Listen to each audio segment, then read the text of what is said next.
Hello and welcome to the Charles Owen Lab series. I'm here in the Charles Owen showroom and today we're going to talk through the basics of how to fit a riding helmet.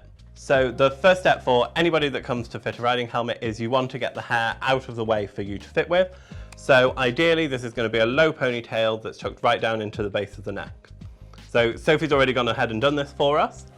And the first step for any fitting is to measure your customer's head circumference in centimetres.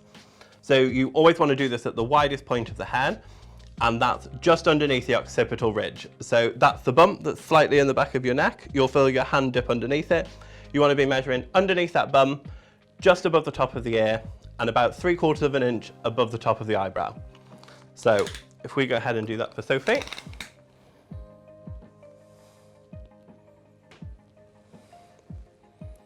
So you're measuring to the 0 rather than to the end of the tape, and you automatically want to add 1 centimetre, and that's going to be the size you start with.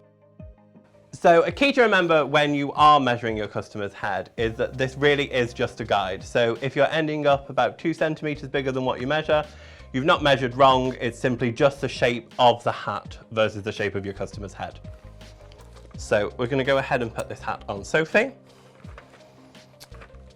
And the key thing that you do want to do is rather than pull it down your customer's head, you want to roll it onto their head.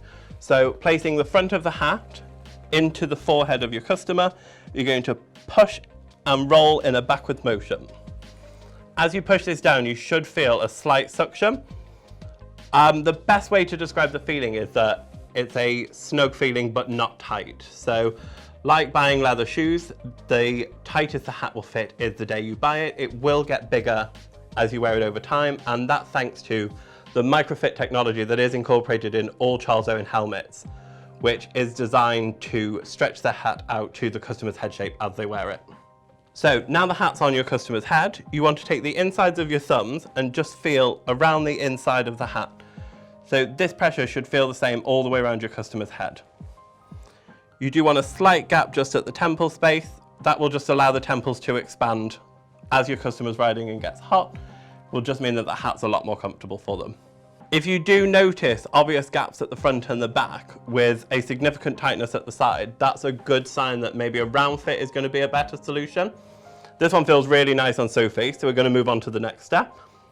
And to do this, you're going to grab the front of the helmet or the peak if it is a hat, and you're going to pull forward in quite a strong movement, and you're looking to see that the skin on the forehead is moving with the hat rather than separately.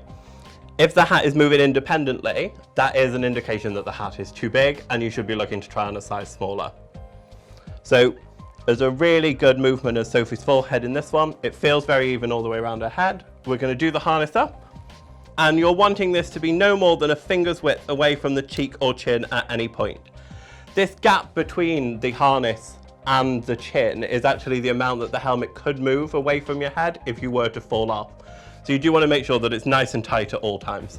So the final step, now that we are happy with the fit, is to ensure that the customer can get their hair how they're going to ride with it. So if your customer is going to put their hair inside the hat, it's at this end stage that you want to make sure that that is possible. It may just be the case that a different size headband is needed, and that's something that the newer Charles Owen models are able to accommodate, and we're going to talk about in just a second. I'm going to talk to you now about how we're going to fine tune the fit if the customer is a little bit of an unusual head shape or requires a little bit more attention. And that's where we use reticulated sizing foam. So this is used to fine tune the fit of a helmet rather than to make a helmet fit.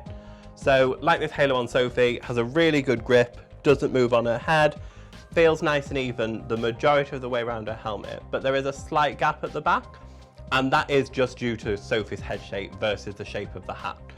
And because there's no movement, this is where we would put reticulated sizing foam inside. So this is just a pre-compressed version of the foam that's inside your helmet. It's self-adhesive, so it sticks into the back of the helmet, and we'll show you how to put that in, and it's going to make the helmet fit a lot more comfortable for Sophie. So how you're going to apply the reticulated sizing foam is that you're going to have felt that gap that you could feel in your customer's head shape, which in Sophie was the back.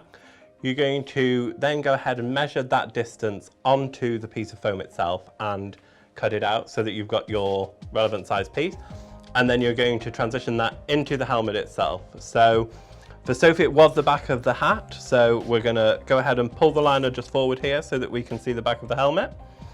And the reticulated sizing foam is actually self-adhesive backed, so if you peel this cover off, you'll see that there is an adhesive to it.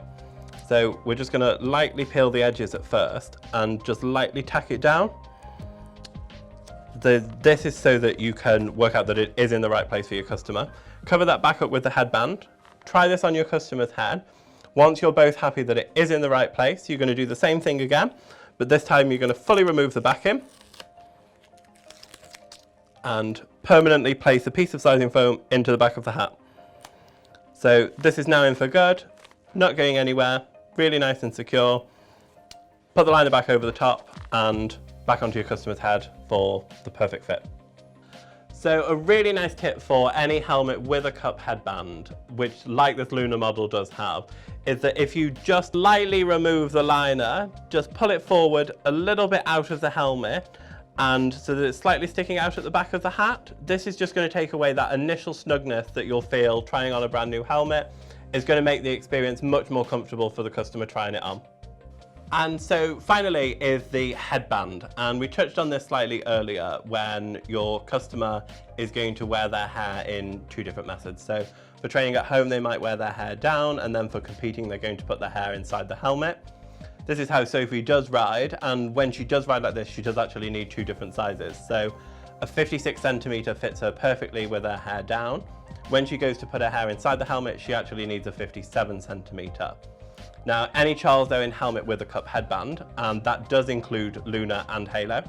Also our Air 8 Plus and models like the MyPS and the Pro 2 Plus. All of these helmets, multiple size liners actually fit into one shell. So the 56 and the 57 both fit into a medium size Halo, which means Sophie can buy one helmet, two different headbands, and she's got a perfectly fitting helmet for however she's going to ride in her hair. And full information on the headband size versus the shell size for all Charles Owen helmets with a cup headband is available from us.